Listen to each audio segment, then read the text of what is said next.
How's it going, guys? My name is Ace, and welcome back to MoneyMetEish. Recently, we had a look at whether you should max your child's tax-free savings account or not, and a question that I got from the audience after that video was, where would be the best place to save for your child's education?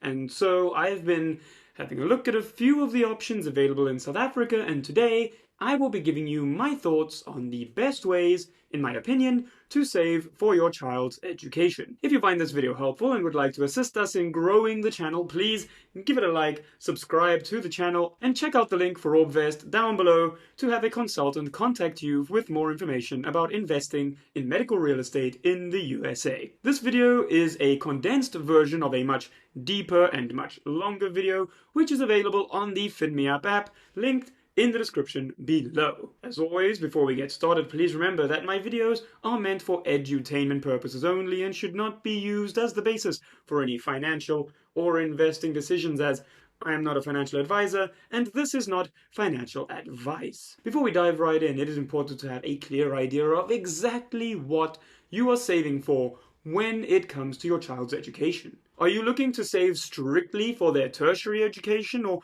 are you wanting to save for their entire 13 to 18 years of formal education costs? Another massive decision which you need to consider is whether you want to send your child to private or public school. Having a clear idea in your mind in the beginning will give you clarity on how much you will need to be putting away to be able to afford the standard of education you want to give your child. It will also give you an idea of how long you will need to be saving and investing for your child's education before you need to withdraw the first payments for their schooling. Another very important aspect to consider in your calculations is the I word, the wealth killer, inflation. School fees are increasing at a rate higher than core inflation. So, let's get a basic idea of what education in South Africa costs. According to Old Mutual, the standard 13-year formal education in public school in South Africa is roughly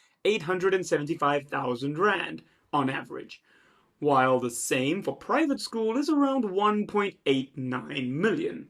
Both of these exclude tertiary education, and you can add anywhere from 50 to 100,000 Rand per year for each year of your child's degree to that estimate. Now, obviously, you don't know from birth what your child is going to study, or even if your child will be attending university at all, but it helps to plan for any eventuality. So, we can assume that a child could go from grade R to graduate for 1.2 million Rand through public education and 2.3 million through private education. These amounts are staggering. So, what are your options for saving to reach them? In terms of savings plans, one of the biggest considerations to take into account in choosing which option is best for you is not simply how much money you are going to be making.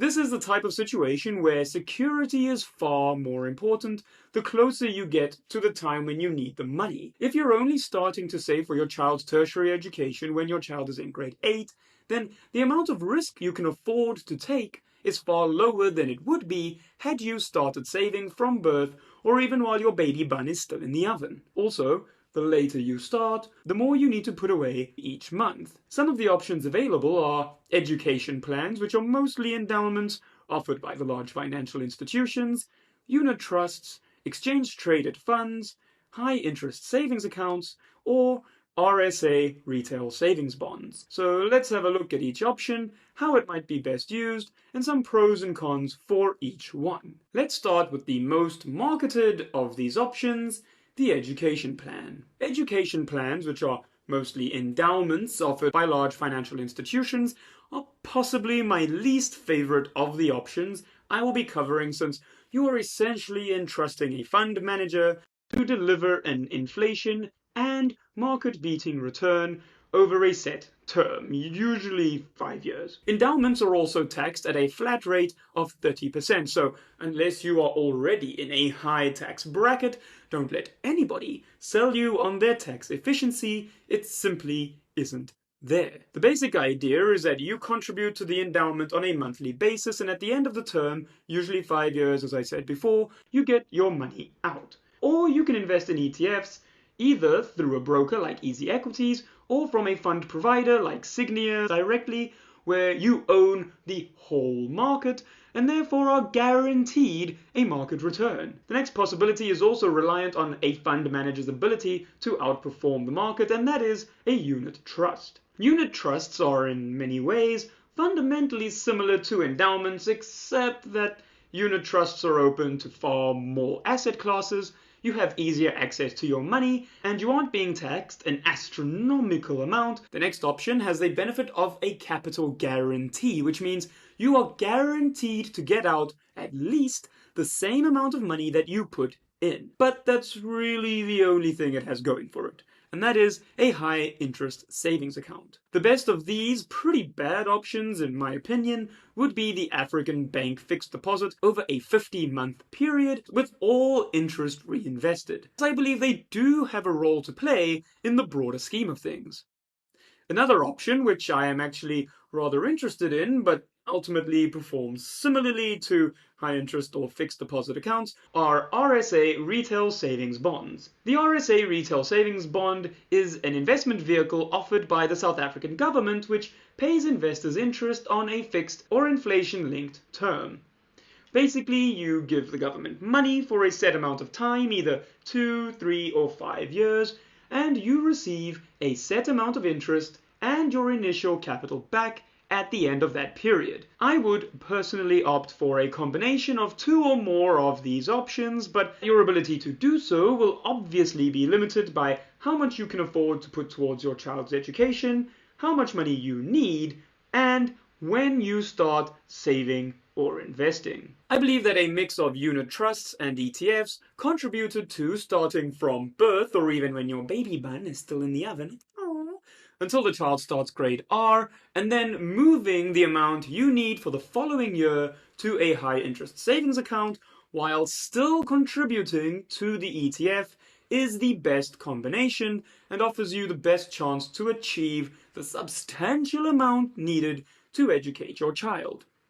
If you are looking to only pay for your child's tertiary education, a simple ETF like the Coreshares Top 50 or Signia S&P 500 over the 18-year period before the funds become necessary should give you a decent enough return considering the market average returns for both the JSE and the S&P 500 over a 15-year period. If you have watched until this point and had done some prior research on this topic, you have undoubtedly noticed that there is one option which every bank and financial institution has on their website, which I have left off this list, and that is a tax-free savings account, and that is because tax-free savings accounts are not education accounts. A tax-free savings account is not an optimal account to save for your child's education for a number of reasons.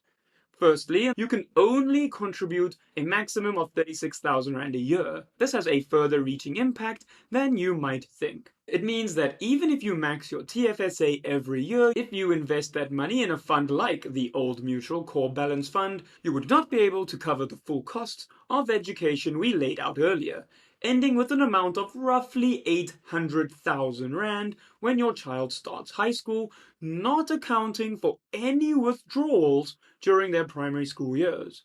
You also wouldn't actually be benefiting from tax benefits in any sort of material way, since you would be earning roughly 24,600 Rand per year in interest, 23,800 Rand of which is tax exempt, and so you would only be getting taxed on the difference, which is 800 Rand. But I'm not a tax professional, so consult your tax pro first. I'm just some random dude online. Then there's also the fact that you would, if you use your child's tax-free savings account to save for their education, have used their tax-free savings account without giving them the chance to benefit from its utility over the course of their life, which would have far better returns than the 18-odd year period you would use for their education. A maxed tax-free savings account with EasyEquities holding the standard or average Satrix 40 over 18 years could give you roughly 1.8 million Rand, whereas it could return 27.5 million Rand by age 45 or 122.5 million rand by age 60. That is an over 100 million rand in opportunity cost that you just cost your child. And depending on your personal income tax level, a tax-free savings account might actually be less tax efficient for this purpose, since you would still be making contributions with your after-tax income. If you want more information about a tax-free savings account and whether you should use your child's, then watch this video that we made recently looking at that very topic. Finally, one could just disregard all of this and think, I earn enough to pay for my child's education from my salary every year, and while that might be the case, the fact that education does inflate at a higher than core rate means that as time goes on, it will gradually eat more and more into your monthly budget, making up a larger and larger portion of your income, as many salaries barely keep pace with core inflation, let alone education inflation. The earlier you start, the less you need to put away each month to make your education goals for your child a reality. Sadly, this is a highly emotional topic, and the level of information, even from the people you should be able to trust, is quite frankly horsecock. A balanced combination of ETFs, unit trusts, and a high-interest savings account, starting as early as possible, could be more than enough to get you to your educational payment goals. But once again, I'm not a financial advisor, none of this information has been tailored to your specific needs and should definitely not be taken as gospel. Thanks for watching, guys. This has been a condensed version of a much longer video on this topic. If you would like to see the full video, you can find it on the FinMe app where we go much deeper into these topics. If you like the video, please give it a like, subscribe down below, and ring the bell to be notified when we upload new videos. Also, please share this video with your friends, your family members, and anyone you know with children who might be saving for their educational needs. If you would like to find out more about OrbVest, please hit the link below, complete the form, and a broker from OrbVest will be in touch with you to discuss their wide range of medical real estate options in the USA. You can also follow MoneyMetEish on Twitter and Instagram and everywhere where MoneyMetEishes are. Thank you, and happy investing.